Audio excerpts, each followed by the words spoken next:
तो अगर आप 9000 के आसपास भी हैं तो भी आप एक्सपेक्ट कर सकते हैं कि आपको बीएससी एग्रीकल्चर मिल सकता है। Hello everyone, this side Alok Sahu. I am BTech final year student from NDRA Karnal and आज हम बात करने वाले हैं काफी इंपॉर्टेंट टॉपिक पर। बहुत सारे स्टूडेंट मेरे से पूछ रहे थे कि भैया मोपअप राउंड में कितना कट ऑफ जा सकता है। मेनली हम बीएससी एग्रीकल्चर की बात कर रहे होंगे। इस बार मोपअप राउंड में बीएससी एग्रीकल्चर के जो स्टूडेंट्स हैं उनको कितनी रैंक तक बीएससी एग्रीकल्चर मिल सकता है, चाहे वो जनरल कैटेगरी से हो, चाहे ओबीसी कैटेगरी से हो, एससी एसटी किसी भी कैटेगरी से हो, हम सभी का एक्सपेक्टेड कट ऑफ यहाँ डिस्कस कर रहे होंगे। तो सबसे पहले अगर हम बात करें जनरल कैटेगरी की, तो जनरल कैटेगरी में हम एक्सपेक्ट कर सकते हैं कि 8000 तक बीएससी एग्रीकल्चर मिल सकता है, क्योंकि आप लोगों को पता होगा कि सबसे ज्यादा जो सीट्स वेकेंट है वो बीएससी एग्रीकल्चर में है, जो कि 300 प्लस सीट्स हैं जो वेकेंट है। एंड दूसरी चीज, अगर आप जनरल कैटेगरी से हैं तो याद रखिएगा आपको जनरल कैटेगरी वाले यूनिवर्सिटीज को ही अपनी चॉइस फिलिंग में फिल करना है। अगर उस यूनिवर्सिटी में जनरल कैटेगरी की कोई सीट खाली नहीं है तो आप उसको फिल मत कीजिएगा, क्योंकि दूसरी कैटेगरीज की सीट्स आपको नहीं मिलने वाली है। इसलिए वो यूनिवर्सिटीज आपको बहुत ज्यादा मैटर करेंगी जिनमें यूआर में ही सीट्स वेकेंट हैं। अगर हम बात करें ओबीसी और ईडब्ल्यूएस कैटेगरी की, तो 8500 तक आप एक्सपेक्ट कर सकते हैं कि आपको बीएससी एग्रीकल्चर मिल सकता है। इससे भी थोड़ा कट ऑफ जो है आपका ऊपर जा सकता है। तो अगर आप 9000 के आसपास भी हैं तो भी आप एक्सपेक्ट कर सकते हैं कि आपको बीएससी एग्रीकल्चर मिल सकता है। तो आप बीएससी एग्रीकल्चर को अपनी चॉइस फिलिंग में जरूर रखिएगा। अगर आपको लगता है कि आप चॉइस फिलिंग खुद से नहीं कर पाएंगे या फिर आपको नहीं उतना आइडिया है, तो हमारी पर्सनल काउंसलिंग प्रोग्राम भी चल रहा है, जो कि हमारे ऐप पर आपको मिल जाएगा। वहां उसकी सारी डिटेल्स आप देख सकते हैं। अगर आपने अभी तक ऐप डाउनलोड नहीं किया हमारा, तो आप उसको डाउनलोड कर लीजिएगा। वहां आपको सारी चीजें मिल रही होंगी।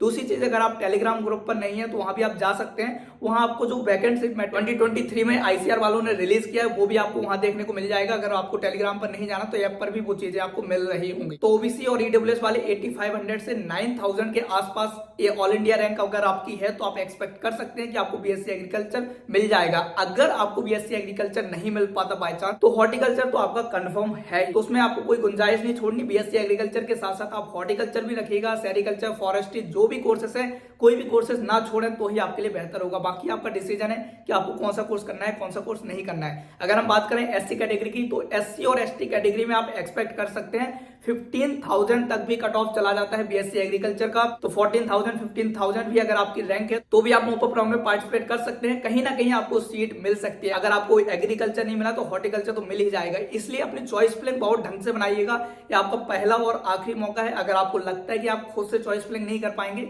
तो आप हमारी पर्सनल काउंसलिंग को भी ज्वाइन कर सकते हैं। वहां भी आपको काफी सारी चीजें देखने को मिल जाएंगी। दूसरी चीज, मैं आपको सजेशन दूंगा कि आप वेकेंट सीट मैट्रिक देखिएगा, उसके बाद अपनी चॉइस फिलिंग बनाइएगा। कोई भी कोर्स मत छोड़िएगा। अगर आपका कोई भी पर्टिकुलर कोर्स में इंटरेस्ट नहीं है तो मैं कहूंगा कि आप सारे कोर्सेज को फिल कीजिएगा। सारे कोर्सेज के साथ साथ सारे कॉलेजेस को भी फिल कीजिएगा। कोई भी कॉलेज मत छोड़िएगा। बाकी अगर कोई कंडीशन है कि मुझे इस कॉलेज में जाना ही जाना नहीं है, ये तो बहुत बेकार कॉलेज है, फिर आप उसको छोड़ सकते हैं। बाकी दूसरे कॉलेजेस को ना छोड़ें, उसी में ही आपका फायदा हो रहा होगा। तो इस तरीके से अगर आप अपनी चॉइस फिलिंग बनाएंगे तो आपको कोई ना कोई कॉलेज मिल सकता है। बाकी अगर आपको दूसरे कोर्सेज के भी एक्सपेक्टेड कट ऑफ की वीडियो चाहिए तो आप हमें कमेंट करके बता सकते हैं। हमारी पूरी कोशिश होगी कि हम उन पर भी वीडियोज ला रहे होंगे। तो अभी के लिए इतना यार, बाकी मिल रहे होंगे अगले वीडियो में। तब तक चलते हैं, बाय।